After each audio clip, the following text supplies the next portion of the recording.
واقعہ بادشاہ کے ان 7 وزیروں کا ہے جن کو بادشاہ عقل مند سمجھتا تھا اور ملک کے معاملات میں ان سے مشورہ کرتا۔ وہیں ایک فلسفی بادشاہ کے ان مشیروں کا مذاق اڑاتا اور کہتا کہ یہ سب تو بیوقوف ہیں، آپ ان سے مشورہ کیسے لے سکتے ہیں۔ ایک دن بادشاہ نے اس فلسفی کو بلایا اور کہا کہ مجھے اس بات کی وضاحت دو کہ تم ان کو بیوقوف کیوں کہتے ہو، جبکہ وہیں 7 وزیر بھی موجود تھے۔ فلسفی نے کہا کہ میں صرف ان سے ایک سوال کروں گا، یہ سب اس کا جواب دیں گے۔ ان سب کو ایک دوسرے سے الگ بٹھا کر ایک ایک کاغذ دیا جائے۔ جب ہر ایک کو کاغذ مل گیا تو اس نے پوچھا روٹی کیا ہے، جواب کاغذ پر لکھ کر بادشاہ کو دے دے۔ 7 عقل مندوں نے الگ الگ جواب لکھا اور کاغذ بادشاہ کو دے دیے۔ بادشاہ نے جوابات پڑھنا شروع کیے۔ پہلے کا جواب تھا روٹی ایک خوراک ہے۔ دوسرے نے لکھا تھا یہ آٹے کو پانی میں گوندھ کر پکائی جانے والی چیز ہے۔ تیسرے کی تحریر تھی جس گندم سے روٹی بنائی جاتی ہے وہ اللہ پاک کا تحفہ ہے۔ چوتھے کا جواب تھا یہ گول سا ایک پکوان ہے۔ پانچویں نے لکھا تھا اس کے معنی بدلتے رہتے ہیں۔ چھٹے نے لکھا تھا یہ غذائیت سے بھرپور چیز ہے، اور 7ویں کا جواب تھا اس چیز کی بنیاد گندم ہے جو پیٹ بھرنے کے کام آتی ہے۔ فلسفی یہ سب جواب سن کر کہنے لگا جب یہ عالم فاضل لوگ ایک ہی چیز پر متفق نہیں ہیں تو ملکی معاملات میں کیا مشورہ دیں گے؟ جب یہ متفقہ فیصلہ کر چکے کہ روٹی کیا ہے تب ان سے مشورہ کرنا مفید ہوگا۔ اب آپ بتائیں کہ میں نے ان کے بارے میں جو کچھ بھی کہا ہے وہ صحیح ہے یا غلط ہے؟ بادشاہ فلسفی کی بات سن کر گہری سوچ میں پڑ گیا۔ فلسفی نے جو نقطہ اٹھایا تھا وہ بہت اہم اور گہرا تھا۔ بادشاہ نے 7 مشیروں کی طرف دیکھا جو خاموش تھے اور اپنی اپنی سوچوں میں ڈوبے ہوئے تھے۔ کچھ لمحوں کے توقف کے بعد بادشاہ مسکرایا اور فلسفے سے مخاطب ہو کر کہا تم نے ایک اہم مسئلے کی نشاندہی کی ہے، لیکن ہر سوال کا جواب صرف یکسانیت سے ہی ممکن نہیں ہوتا۔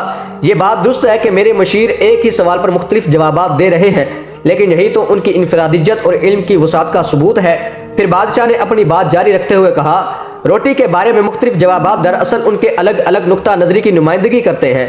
ایک نے اس کی سادہ تعریف دی، دوسرے نے اس کے بنانے کا عمل بتایا، تیسرے نے اس کی روحانی اہمیت اجاگر کی اور باقیوں نے اپنے اپنے زاویے سے اس کا تجزیہ کیا۔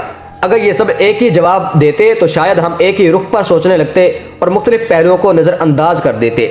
بادشاہ نے فلسفی کی طرف دیکھا اور کہا ایک عقل مند حکمران کے لیے یہ اہم ہے کہ وہ اپنے مشیروں کی سوچ کے اختلافات کو سمجھے اور ان سے فائدہ اٹھائے۔ ملکی معاملات میں بھی یہی ہوتا ہے، مختلف آراء کو جمع کر کے بہترین فیصلہ نکالا جاتا ہے، اور اسی لیے یہ لوگ میرے لیے اہم ہیں۔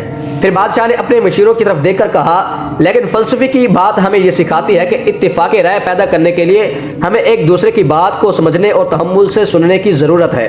اختلاف رائے علم میں اضافہ کرتا ہے، لیکن یہ ضروری ہے کہ اختلافات بے فائدہ ضد میں نہ بدلے۔ فلسفی نے بادشاہ کی بات سنی اور مسکرا کر کہا عالی جاہ، آپ کی حکمت نے میری دلیل کو ایک نیا رخ دیا ہے۔ شاید میں ان مشیروں کی اہمیت کو پوری طرح نہیں سمجھ سکا تھا، آپ نے ایک سچا قائد ہونے کا ثبوت دیا ہے۔ بادشاہ نے سر ہلایا اور کہا حکمرانی ایک مسلسل سیکھنے کا عمل ہے۔ علم اور اختلاف دونوں ضروری ہیں، لیکن ان کا صحیح استعمال سب سے اہم ہے۔ یوں فلسفی اور مشیروں کے درمیان اختلاف ایک نئے سبق میں بدل گیا، اور بادشاہ نے سب کو اتحاد اور سمجھ بوجھ سے کام لینے کی نصیحت کی۔